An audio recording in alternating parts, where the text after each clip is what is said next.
Where are the happiest times of my life? I have to tell you that it's when we're traveling. When we're out of cities, when we're in remote places, northern Kenya, southern Ethiopia, in the Sahara, the dunes of the Namib, the most ancient desert, the Kalahari, largest mantle of vegetated sand in the world. Those moments when you throw another log on the fire and the stars disappear into the night sky and you pull up your chair and you're at one with nature. Those are the special moments. There's a sort of peace that comes from it. You might be on a sandbank on the Zambezi, your boat tied up for the night. You don't know where you're going to sleep the next day. There's always that sort of slight feeling of nervous anticipation, like living on the edge.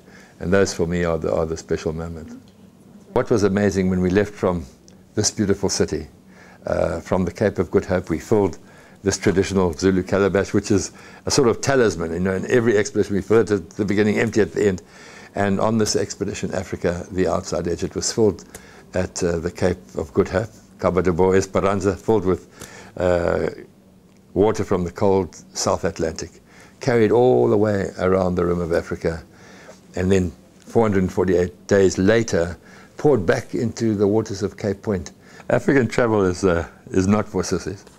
And of course, there's a number of harrowing experiences. I was imprisoned by UNITA in Angola once, and after some very tough interrogation, where I really feared for my life, I remember this one fella giving me a big hug and saying, "Papa King," which they call me as a derivation of the word Kingsley, so Papa King seems easier to pronounce, and I use that word as we travel. They said, "Papa King, we didn't kill you because you're so friendly." So yes, it's not always easy. You know, there's the danger of unexploded landmines. I've had malaria more than, so my Shozi was counting up the other day. She told me I'd had malaria 46 times. So our whole family has suffered from malaria, and that's why in our fight against malaria, we try and help others, because we've been through the pain, we've been through the suffering. But to answer your question, no, it's not for sissies, I don't think.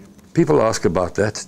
Will we ever settle down? And, you know, no doubt we'll die one day out there in the middle of nowhere. And I've urged my family not to make a fuss of it.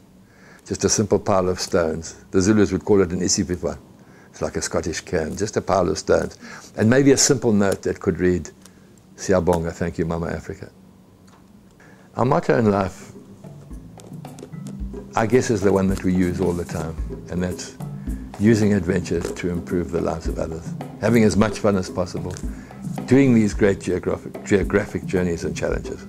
But at the same time, let's try and pass it around a little bit and make Africa a better place.